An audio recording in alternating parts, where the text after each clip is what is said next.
Hello, everyone. My name is Casey Koppelson. I'm the Associate Director of Outreach and Engagement at Last Mile Education Fund. And today I'm going to talk to you about some funding opportunities at Last Mile Education Fund. I really hope you take advantage of them. And please feel free to ask any questions. You can drop them in the chat or you can reach out to me afterwards. I'm very happy to be your point of contact and help you access any funding that you might be eligible for. So just to kick it off, a little bit about Last Mile Education Fund. We started in 2020 and we are a nonprofit organization, and our goal is to close those gaps in funding and career support for financially vulnerable college students in STEM fields. And we primarily operate in the last mile to graduation, but we do have many opportunities for students at different levels. So I'll go into a few of those different opportunities. And to date, we've funded close to 14,000 students across the US. We've invested over 17 million, and it's often small amounts of less than $1,300 that help bridge the gap where, scholarships and loans and working don't are just not enough to meet your needs, and we don't believe that that should be a barrier to anyone achieving their degree and then going on to, achieve their career goals. So just to jump right in, because yeah, everyone wants to know, are they eligible? Um, the the funding opportunities that we'll go into, they are for students of, the international students are eligible. Anyone can apply for funding. There might be some limitations on how we fund you, but if you're an international student, you are more than welcome to apply. We may need to fund directly to your institution, and there may be some limits on how much you can receive, but we do encourage international students to apply. The primary thing that we're looking for is that you are in a STEM focused degree. So for community college students, that would be in computing or tech related programs. And then for 4-year students, you could be in computing or engineering majors. And then for 4-year students as well, we want to see that you're a junior or senior, or you're within 4 semesters of graduation. For community college students, you can be at any point. You just need to show proof that you are currently enrolled. And then we want to see that you have a financial barrier that is prohibiting you from completing your degree, or something that is an obstacle that you cannot overcome. You've exhausted all other means of support, and that's where we are very excited to jump in and help you figure out what amount of funding would help you get over that barrier. And there's no GPA requirement. There's no essay. We're very different from a traditional scholarship. So we're primarily looking for STEM students that are close to graduation. And then the amounts of funding that you might be eligible for are primarily based on need. But for community college students, it would be $500 is probably the max for community college students. Sorry, in a 2-year program. Um, and then if you are in a 4-year program, as you're getting closer to graduation, the amount that you might be eligible for, that threshold gets higher, but it's always going to be based on your needs. So if you have let's say you have a car repair expense that's $1,500, that would be the amount that you would apply for, not the full 4,500 that you might be eligible for. And you can apply again and again. So we often see some students apply in their junior year for a smaller amount, and then as they get to be a senior, they might have a larger tuition expense that they need support with. So we're really trying to meet you exactly where you are with what your specific expense is, and then we can come in and help you cover that. And like I mentioned, the car repair is a very good example of the types of expense that we might fund. But we're covering essential expenses, so that could be tuition, it could be books, a meal plan, it could be a laptop, groceries, rent, utilities, etc. We also provide support for career building opportunities. So let's say your scholarship and loans cover everything related to your education, but there's a conference that you want to attend and it's across the country, we can help fund that expense if you're a junior or senior and make sure that you don't have to pass up that opportunity just because of financial reasons. And one thing to note is that we can only cover expenses that are in the current term. So we can't we can help you if you have an expense next semester, we wouldn't be able to help you. And we can't pay back student loans or credit cards. Those would be ineligible. But if you have an expense in this current term that you don't feel like you'll be able to meet, and you have financial aid, you have student loans, you're working, you're trying everything, and you just don't have enough, that's exactly where we can come in. And I'll go through what the application process looks like, but you would just be filling out a 15-minute application, and then we would work with you to make sure that we have documentation of those expenses. And then we would come in with either cash assistance or support to your institution. Okay, and here is for hopefully there are a lot of students on this call in this category, but community college students, if you are enrolled in any type of computing related program, so it doesn't necessarily have to be your major, but if you're enrolled in courses related to computer science, information technology, artificial intelligence, etc., and you have not previously received this award because it is a one-time award, you can apply and pretty quickly receive $500 in cash assistance or a cybersecurity exam certification voucher. And this is a special scholarship with Microsoft called the Microsoft Cybersecurity Scholarship Program, where the main target are community college students in computing related programs. It's a pretty fast application, and you don't need to show that you have a financial obstacle. It's really just your proof of enrollment, your coursework, and you need to have a LinkedIn profile with a publicly visible photo so that we can verify your identity. But this is one of the most accessible scholarship or awards that we have. It also, if you were to receive this, then you become part of the Last Mile alumni community where we have a LinkedIn group and we share career opportunities, internships, and things like that. But I encourage everyone who is currently enrolled in any type of computing related program to apply for this scholarship. I would ideally apply as soon as you can because this is our final semester of the scholarship. So we're just trying to make sure that we've reached all students who have not previously received this award. And then hopefully in the future, we can have additional opportunities for community college students. And again, like I mentioned, if you have any questions about this, please feel free to drop them in the chat. I'm also happy to follow up afterwards.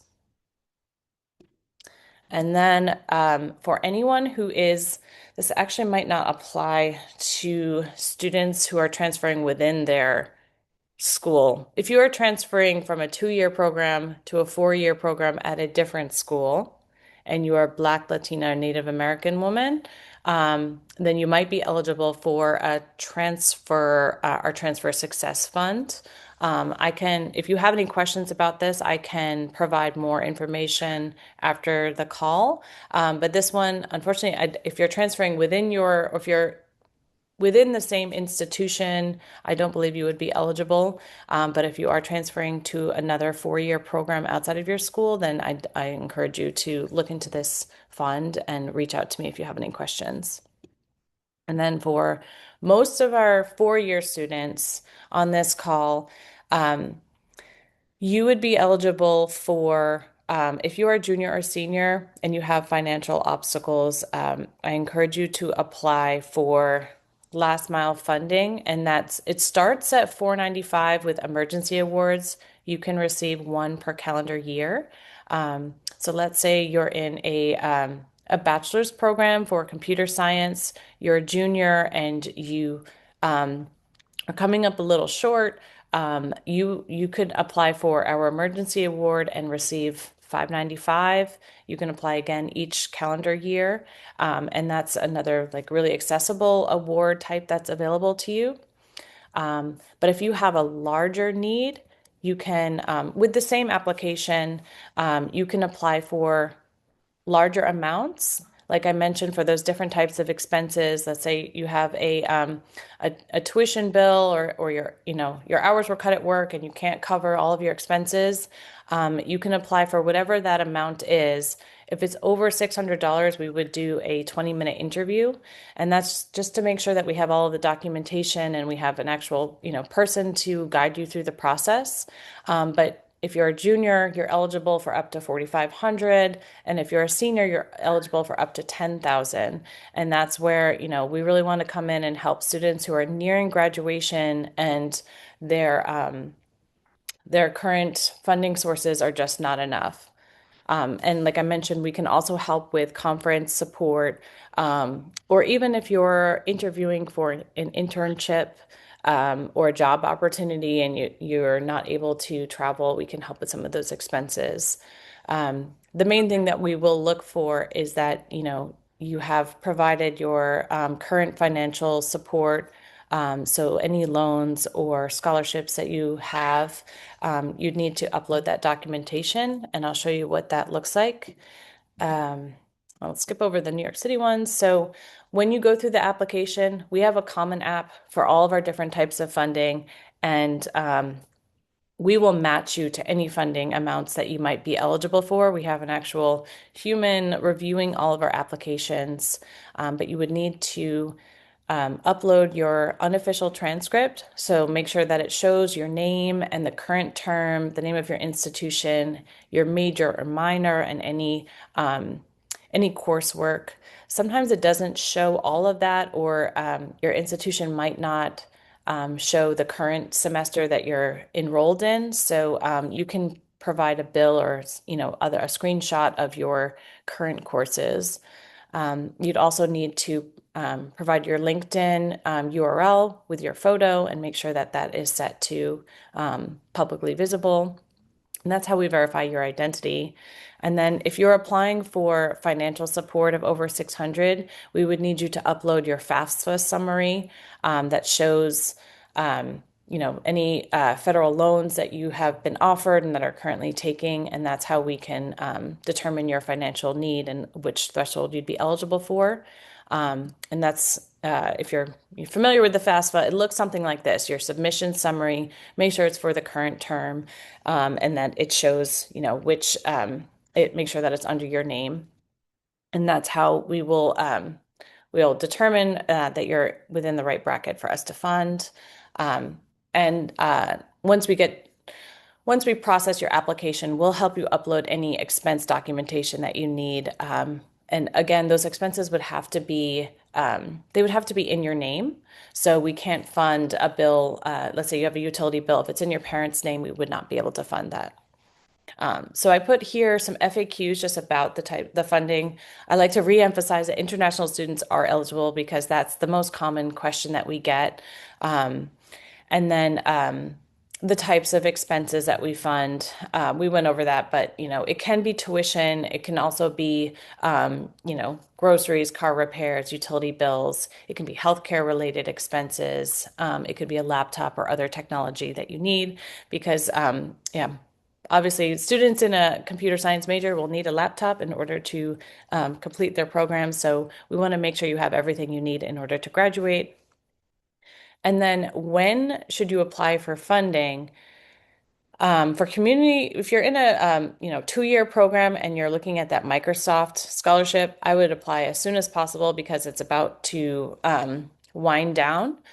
So we want to make sure we don't miss you with that one. And then if you are applying for other expenses for the current term, we recommend that you give yourself, a month or two before you need the funding, but that's not always the case. As soon as you know you're going to have a gap, I would submit an application, and that way we can get you in the queue and make sure your interview is scheduled. And hopefully, we try to operate pretty fast and flexibly, but we want to make sure we can help you out before the need becomes super urgent.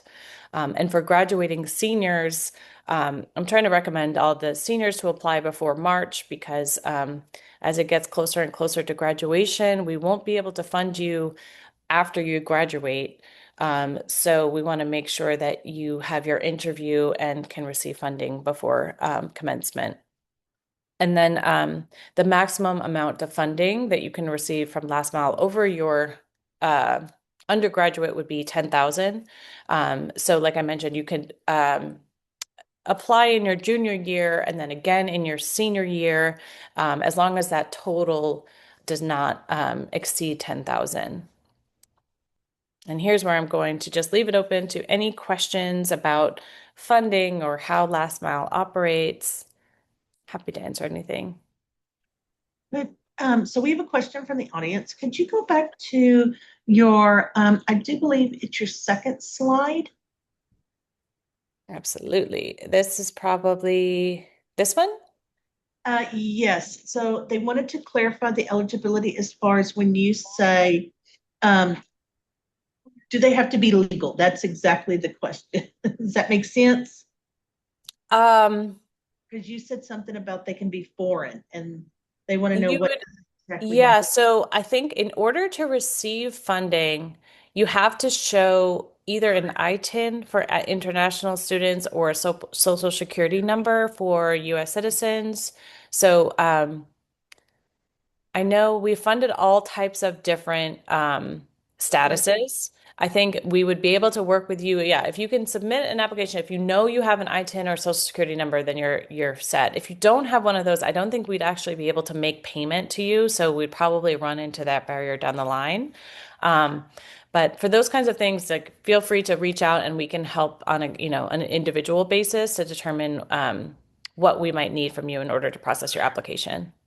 And then we have another question about, I do believe it's your slide 4.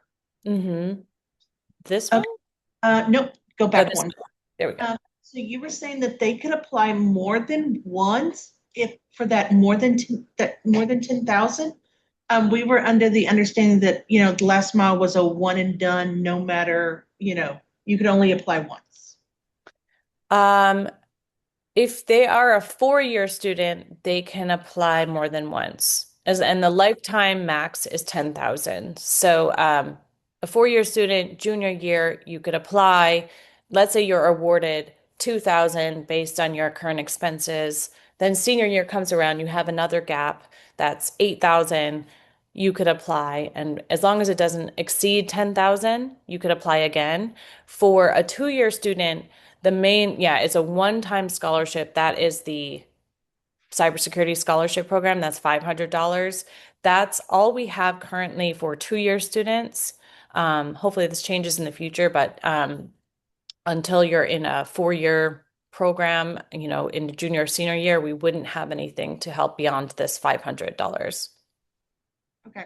So can they apply for the $500 in their associate's degree and then turn around when they bridge over to the 4-year degree, bachelor's degree? Can they then apply for maybe, $4,000 to cover, costs of school, and then, the next year apply for another $4,000 to cover school? Yes. Yes. If they're yes, exactly. So right now would be the $500 and then junior and senior year, different amounts depending on whatever their expenses are. In the 4-year thresholds, they are higher. There's more, the application process takes longer. So I just want to emphasize that. Like you will have to do an interview for those higher amounts, and you need to show your FAFSA and show that you've exhausted all other forms. So you would need to show that you have student loans, and that you're working, et cetera, and that you don't have any other means to cover those expenses.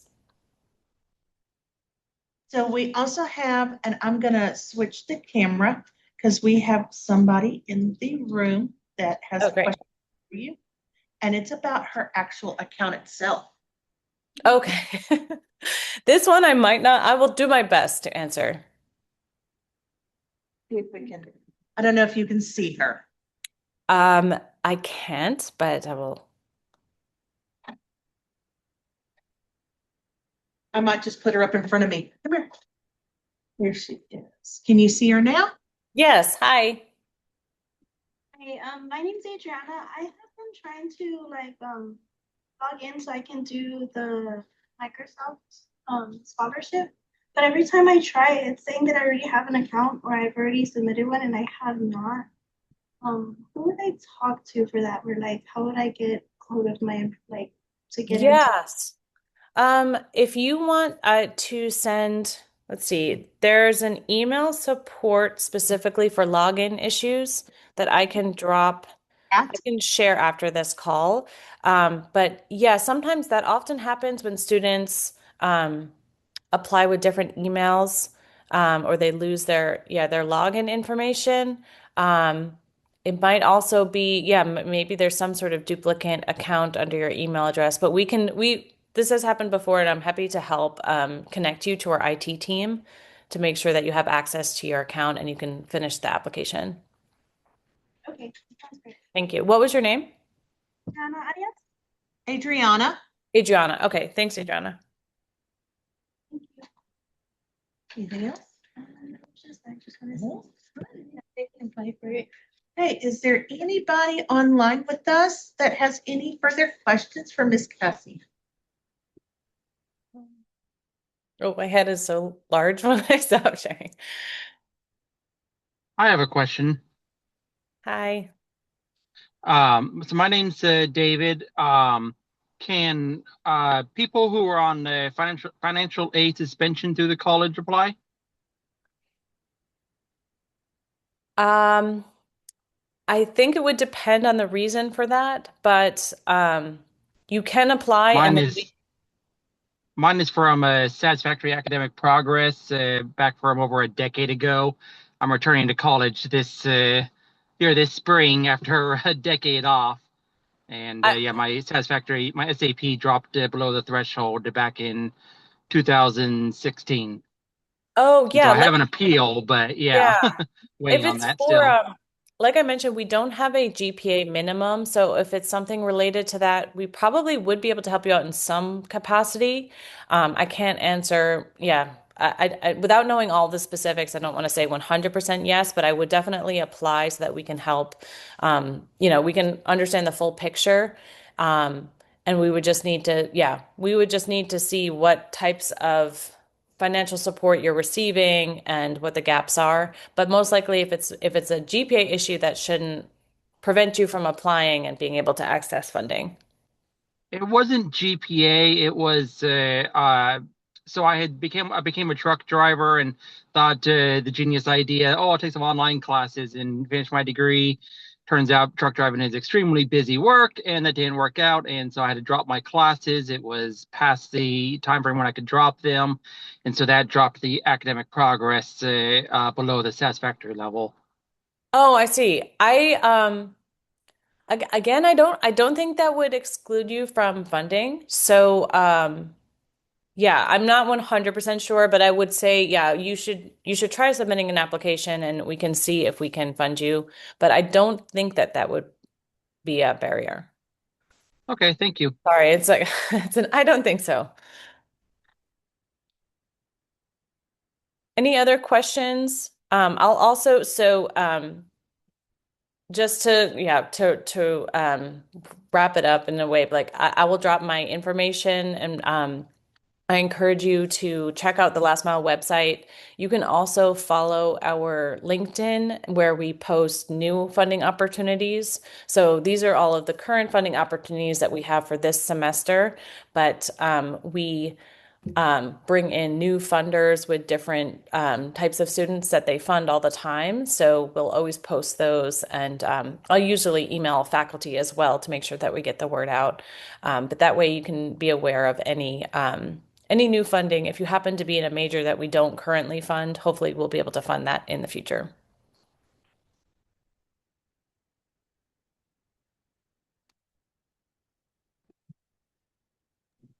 Okay, any other questions? Miss Kylie, Miss Sarah, did y'all have anything?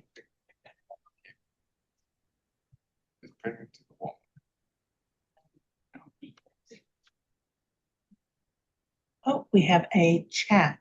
Oh, sorry, that was me. I'm just leaving my my email, the best way to reach me. And then, Miss Sarah says, thank you for the information. Thank you, Miss Sarah. um, and here is the link to Follow Last Mile. Um, yeah, thank you so much for having me. I really appreciate this because I know it's a really busy time of year. But it's really, yeah, it's go time for us. We're trying to make sure we reach all students before the semester ends. Um, it's also open to all students. We encourage students to not gatekeep this and make sure that you tell other students in clubs or in other classes so that they can be aware of it. Because it's not like a normal scholarship where there's a competition and there's only one student selected. We want to make sure that we can reach all students who are eligible. Yes, ma'am. Well, again, thank you so much for coming. We always appreciate y'all's group coming and talking to us. And we'd like to, if you ever want to come back, we more than welcome to have you. Thank you. I hope to come back with new funding opportunities. Thank you so much for the work that you do. Good luck to everyone with the rest of the semester. It was great to meet you all. Bye.